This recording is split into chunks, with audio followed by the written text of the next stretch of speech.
Hello everyone, आप सभी का हमारे चैनल पर स्वागत है।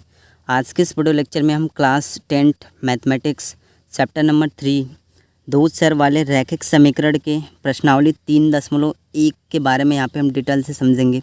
सबसे पहले तो इस चैप्टर के बेसिक के बारे में इस वीडियो लेक्चर में आज हम पढ़ेंगे और साथ ही फर्स्ट वाले क्वेश्चन को यहाँ पर हम सॉल्व करेंगे।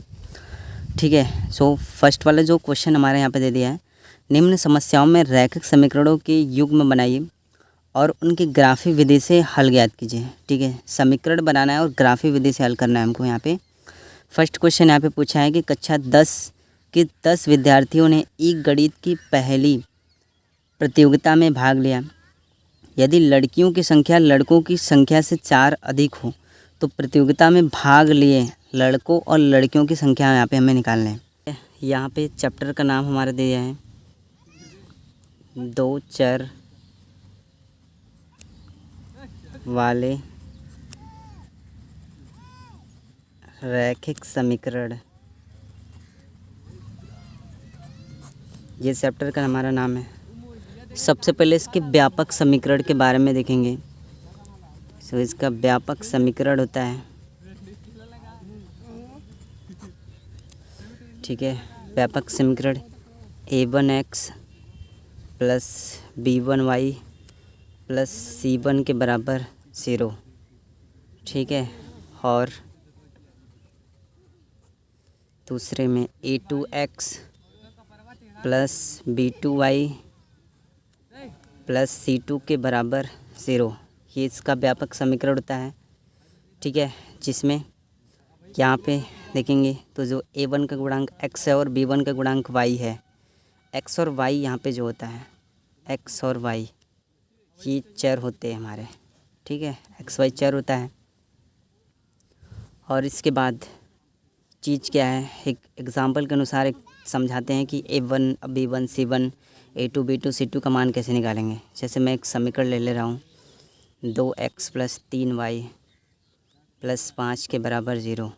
ठीक है, तो ये समीकरण नंबर जैसे फर्स्ट हो गया, तो इसमें फर्स्ट वाले समीकरण से ऐसे निकालेंगे। a1 का मान x का गुणांक रहेगा, तो ठीक है b1 का मान, ठीक है b1 का मान यहाँ पे हो जाएगा 3 और c1 का मान यहाँ पे हो जाएगा 5। इस तरह से यहाँ पे हम निकालते हैं। अब दूसरा समीकरण जैसे यहाँ पे 3x प्लस 6y प्लस 8 के बराबर 0 हमने लिया। ये समीकरण अगर हम 2 मानेंगे, ठीक है, तो यहाँ पे क्या हो जाएगा, इसमें a2 का मान 3 होगा x का गुणांक, b2 का मान y का गुणांक 6 होगा, c2 का मान 8 होगा। तो इस तरह से a1 a2 b1 b2 c1 c2 का मान यहाँ पे हम निकालते हैं इसको। ठीक है, अब इसके बाद अगर ये सूत्र हमारा दिया रहेगा, ठीक है, तो इसमें एक चीज़ यहाँ पे हम ध्यान देने वाली बात है। अगर a1x plus b1y plus c1 बराबर 0, a2x plus b2y plus c2 बराबर 0, ये जो व्यापक समीकरण है, अगर यहाँ पे फर्स्ट वाले नंबर में अभी हम चैप्टर के बारे में बेसिक सीख रहे हैं। ठीक है, बेसिक समझ जाएंगे तो चैप्टर आसान हो जाएगा। अगर a1 बटा a2 बराबर नहीं है b1 बटा b2 के, ठीक है, अगर बराबर नहीं रहेगा तो इस केस में क्या होगा, वो प्रतिच्छेद करेगा। ठीक है, प्रतिच्छेद करती है, बराबर नहीं रहेगा तो प्रतिच्छेद करती है। ठीक है, प्रतिच्छेद करने का मतलब है कि केवल, इसको इस तरह से भी लिख सकते हैं, केवल एक हल होता है।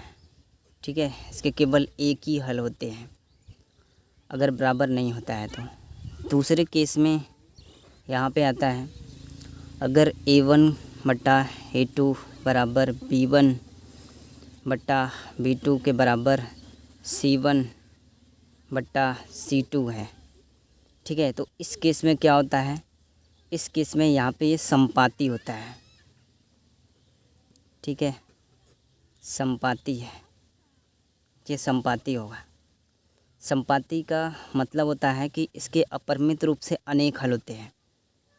ठीक है, क्या होता है यहाँ पे, अपरिमित रूप से अनेक हल हैं।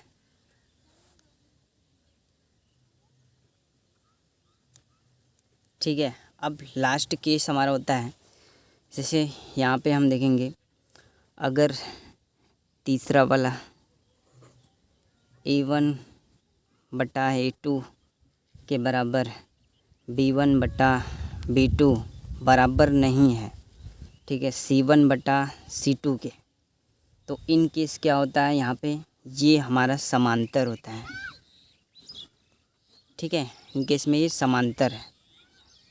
समांतर होने का मतलब ये है कि इसका कोई हल नहीं होता है, डायरेक्टली छोड़ देते हैं वहाँ पे, कोई हल नहीं है।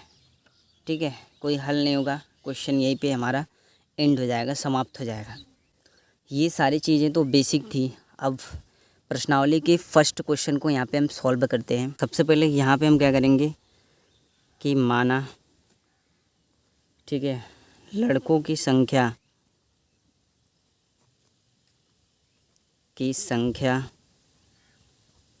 बराबर x, ठीक है, लड़कियों की संख्या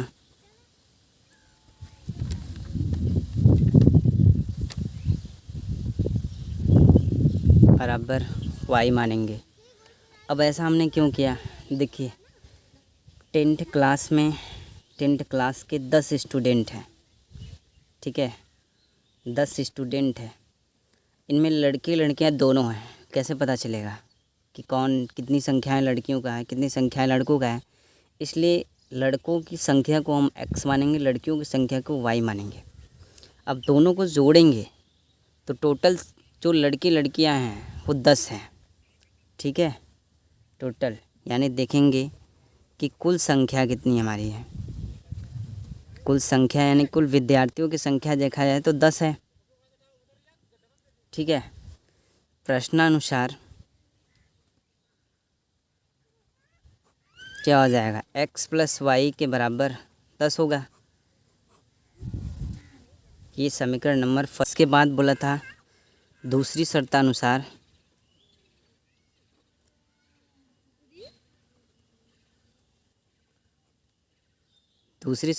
वो यहाँ पे बोला था कि लड़कियों की संख्या लड़कों की संख्या से 4 अधिक हो। ठीक है, लड़कियों की संख्या लड़कों की संख्या से 4 अधिक है। फिर ये हो जाएगा y के बराबर x प्लस 4 अधिक है।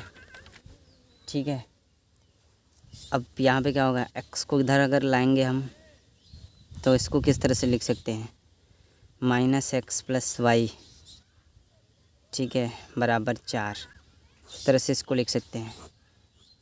ये समीकरण नंबर 2 हो गया। अब इसके बाद करना क्या होता है इसके आगे कि फर्स्ट वाले समीकरण से 2 बिंदु लेना होता है और दूसरे वाले समीकरण से 2 बिंदु लेना होता है। उसके बाद उसको ग्राफ पे दर्शाना होता है। अब यहाँ पे हम क्या करेंगे, समीकरण 1 से पहले 2 पॉइंट निकाल लेते हैं। समीकरण 1 से क्या दिया है, x प्लस वाई के बराबर 10 दिया है। ठीक है, यहाँ पे हम x का मान मानेंगे। जैसे माना अगर x के बराबर हम 6 लेते हैं, ठीक है, x की जगह 6 रखेंगे, 6 प्लस वाई हो जाएगा ये के बराबर 10, और y के बराबर 10 माइनस 6, y के बराबर 4 आ गया। तो y का मान हमको यहाँ पे 4 मिल रहा है। ठीक है, अब बिंदु को कैसे लिखा जाता है, जो P वाला कोई भी बिंदु होता है x y के रूप का लिखा जाता है। इसको हम कैसे लेंगे, पहले x वाला 6 माना है, फिर y वाला 4। ठीक है, ये क्या हो जाएगा, 6, 4 हो गया। एक बिंदु और इससे निकालेंगे, इसी समीकरण से मैक्सिमम 2 बिंदु यहाँ पे निकाल लेते हैं। ठीक है, अब यहाँ पे क्या करेंगे, जैसे x प्लस वाई के बराबर 10 है, यहाँ पे मान लेते हैं इस बार माना y का मान अगर हम 5 मानते हैं, ठीक है, तो यहाँ पे क्या हो जाएगा, x प्लस 5 के बराबर 10, x के बराबर 10 माइनस के 5, x के बराबर 5 आ जाएगा। ठीक है, इस बिंदु को कैसे लिख सकते हैं, 5, 5, x का मान भी 5 है, y का मान भी यहाँ पे 5 ही दिया है। अब इसके बाद समीकरण 2 से 2 पॉइंट यहाँ पे हम निकाल लेते हैं। समीकरण 2 से, ठीक है, सेकंड समीकरण दिया है -x + y के बराबर 4। मान लेते हैं कि माना x के बराबर अगर हम 0 रखेंगे तो ये -0 + y के बराबर 4, ठीक है। इसको घटाएंगे, कुछ भी करेंगे प्लस में आएगा, ठीक है। ये 4 है, ये y के बराबर 4 यहाँ पे हमारा आ जाएगा। इसको कैसे लिखेंगे, 0,4, एक बिंदु यहाँ से हमको मिला। अब इसके बाद -x + y के बराबर 4 है। इस बार हम मान लेते हैं y के बराबर 0 मान लेते हैं। इसे माना y के बराबर 0 मान लेंगे, ये क्या हो जाएगा, -x + 0 के बराबर 4, ठीक है। यहाँ पे क्या होगा, माइनस करेंगे तो यहाँ पे ये माइनस का x मिलेगा बराबर 4 और x के बराबर -4 मिलेगा, ठीक है। ये वाला बिंदु हमारा क्या मिला, -4,0। पहले x वाले पार्ट को फिर 0 वाले को, यानी y वाले को, भूस कोटि होता है। अब इसके बाद इसको ग्राफ पे हमें दर्शाना है।